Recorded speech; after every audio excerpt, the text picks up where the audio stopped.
Okey, Assalamualaikum warahmatullahi wabarakatuh.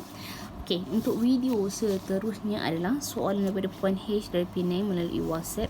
Kes pertama dan kes kedua, ada kes pertama dan kes kedua.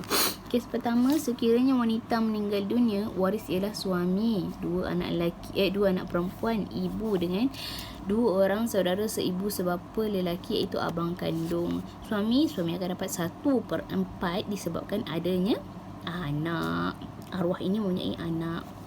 Anak perempuan akan dapat 2/3 disebabkan mereka ini perempuan sahaja, mereka akan dapat 2/3. Ibu akan dapat 1/6 disebabkan arwah ini ada anak, ada keturunan, maka ibu akan dapat 1/6. Saudara seibu sebapa lelaki pertama dan kedua, mereka akan menerima asobah. Mereka akan dapat juga bahagian mereka sebagai waris asobah. Okey, kita tengok pengiraannya untuk tahu setiap seorang ini mereka akan dapat berapa bahagian masing-masing. Suami 1/4, anak perempuan 2/3, 1/6. Bagaimanakah kita nak samakan penyebut ini? Kita samakan 1/4 darab dengan 3 untuk samakan jadi 12 penyebut yang terbaru. 1/4 darab 3 jadi 3/12. Untuk 2/3 darab 4 jadi 8/12. 1/6 darab dengan 2 jadi 2/12. Ini adalah kosong. Apabila kita tambah 3 campur dengan 8 jadi 11. 11 campur dengan 2 jadi 13. 13/12.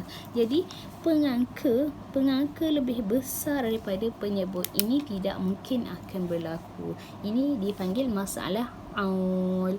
Masalah aul ini terjadi pada zaman Saidina Umar Al-Khattab. Maka untuk menyelesaikannya, maka kita kena tukarkan penyebut jadi 13 juga. Jadi 13 di sini 12 menjadi 13, maka 3/13, 8/13, 2/13. Maka totalnya 13/13. Maka untuk suami dapat 3/13, anak perempuan 4/13, anak perempuan kedua 4/13 dan ibu 2/13. Untuk saudara seibu sebapa lelaki ni macam mana pula? Okey, untuk saudara seibu sebapa lelaki, mereka memanglah waris yang layak menerima bahagian faraid. Mereka memang akan menerima bahagian faraid. Tetapi sekarang ini harta iaitu bahagian telah ditetapkan dalam Al-Quran telah habis, telah tiada. Ni pun ada lebihan 13/12. Patutnya 12/12. Apatah lagi untuk kita bahagikan kepada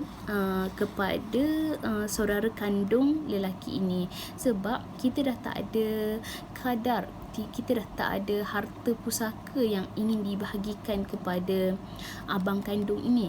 Maka abang kandung tidak akan menerima bahagian faraid walaupun mereka adalah waris mereka adalah waris faraid yang boleh menerima bahagian. Okey, kita tengok. Suami akan dapat 1/4. Kita rujuk dalam surah An-Nisa ayat ke-12. Anak perempuan dapat 2/3. Rujuk daripada surah An-Nisa ayat ke-11, iaitu anak perempuan lebih daripada seorang, mereka akan dapat 2/3 dibahagi sama rata. Ibu 1/6. Kita tengok dalam surah An-Nisa ayat yang ke-11. Saudara seibu sebapa lelaki, asobah mereka akan dapat baki, tetapi baki telah habis. Maka saudara seibu sebapa lelaki tidak memperolehi apa-apa hak faraid. Sebab apa tak dapat? Sebab dah habis, tuan-tuan dan puan-puan.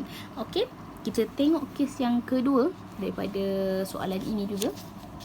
Sekiranya lelaki meninggal dunia, waris ialah isteri, dua anak perempuan, ibu dan bapa. Bagaimanakah faraid ini? Okey, isteri akan dapat 1/8. Untuk anak perempuan akan dapat 2/3. Ibu akan dapat 1/6. Bapa akan dapat 1/6 campur asobah sekiranya ada.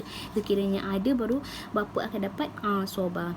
Okey, kita tengok pengiraan 1/8, 2/3, 1/6, 1/6. Kita darabkan apakah nombor yang sesuai, iaitu nombor 24. Penyebut yang sesuai 24. Sebab apa? Kalau nak samakan dengan 12 tak boleh. 12 kalau kat sini nak samakan 12, 8 darab dengan berapa jadi 12? Tak boleh. Darab dengan 1/5. Tak boleh macam tu. Jadi kita samakan penyebut jadi 24 di sini. 1/8 darab dengan 3 jadi 3/24. Untuk anak perempuan 2/3 darab dengan 8 jadi 16/4. Untuk ibu 1/6 dan bapa pun 1/6. 4/24 untuk ibu, 4/24 untuk bapa. Di sini juga timbulnya masalah aul. Masalah aul iaitu kita tulislah sikit masalah awal daripada zaman Saidina Umar Al-Khattab. Okey, apabila timbulnya masalah awal ini seperti juga kes di atas ini. 24 ini kita terpaksa tukar jadi 27.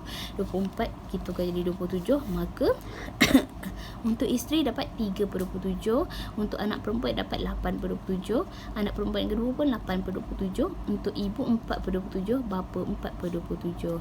Isteri 1/8 kita dalam surah An-Nisa ayat yang ke-12.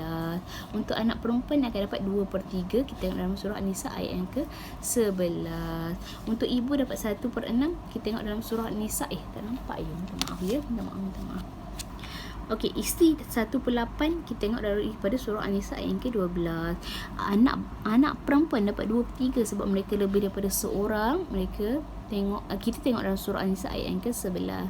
Ibu dapat 1/6, kita tengok dalam surah An-Nisa ayat yang ke-11. Bapa dapat 1/6 pun kita tengok dalam surah An-Nisa ayat yang ke-11.